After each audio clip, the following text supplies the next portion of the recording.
My name is Alfred Thomas Smith. I'm 98 years of age. I was in the Royal Army Service Corps.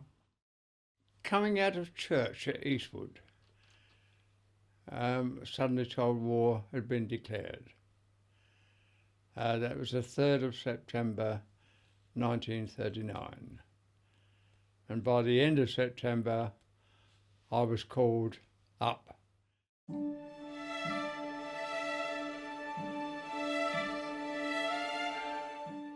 And the 24th of May 1940 was my 21st birthday, and we had a call out to take supplies up. That was food, ammunition, petrol, and I was walking across the French Square to my lorry, which was parked under trees to camouflage them, when a German fighter came out of the sky, machine gunning me, and that was my 21st birthday. So I then drove between 24 and 48 hours to get to Dunkirk beach. There we dynamited our lorries, blew them up, and I sat on the beach. No food, no water, for 48 hours. Soldiers just sitting on the beach because there was nowhere to go, nowhere to hide, completely flat beach. And you just sat there. Ships were coming in, getting sunk by German bombers, and you just sat there and hoped that you got away with it. Now, our company was 107 strong, and just 31 of us got back over 107. One of the worst things was a friend of mine, he was a lance corporal, and he got hit by some shrapnel from a bomb. Thankfully for him, he died almost instantly. But it was terrible sights. I remember wading out up to my neck in water, still a few yards to go, so I swam for just a few yards. They had ropes hanging down from the ship. I got hold of a rope, was hauled on board. Next thing, I passed out.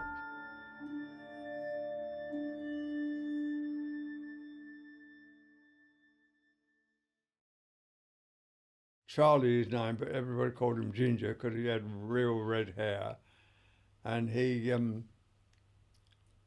struck off in a different direction from me, so he got on a different boat than I did. And it wasn't until we met up again at Melbourne in Worcestershire that we realised that we were both back. Each of us thought the other one had perished.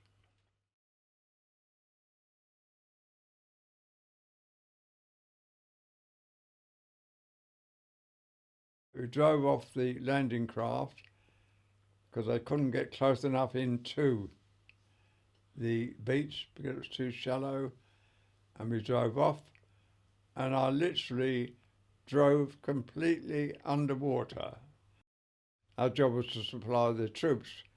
Now, we were a constant target for German fighters.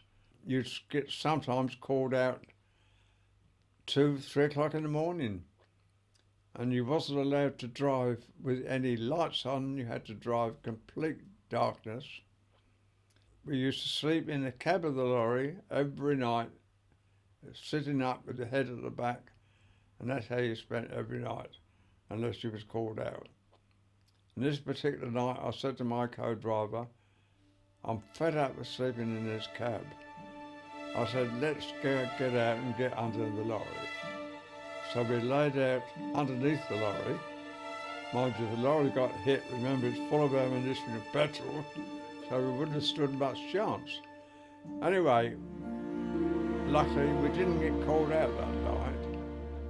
But when I got up in the morning, the window screen where I would have been sitting and sleeping was all smashed to smithereens by a piece of shrapnel from a German bomb. The one night that I decided we'd sleep underneath. And then another occasion, they opened up a cinema that had been closed in Brussels in Belgium to boost the morale of the troops. My pal Ginger and myself went in, and that cinema got hit by a bomb, and civilians as well as soldiers in the audience, and there was over 500 people killed in the cinema. Ginger, my pal, and myself walked out just covered in dust, that's all.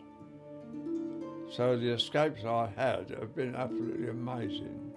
In 2016, I was awarded the French Legion d'Honneur at the French Embassy in London, which was quite an honour to receive. Well, I'm very proud of it. When you're told that it's the top French military award,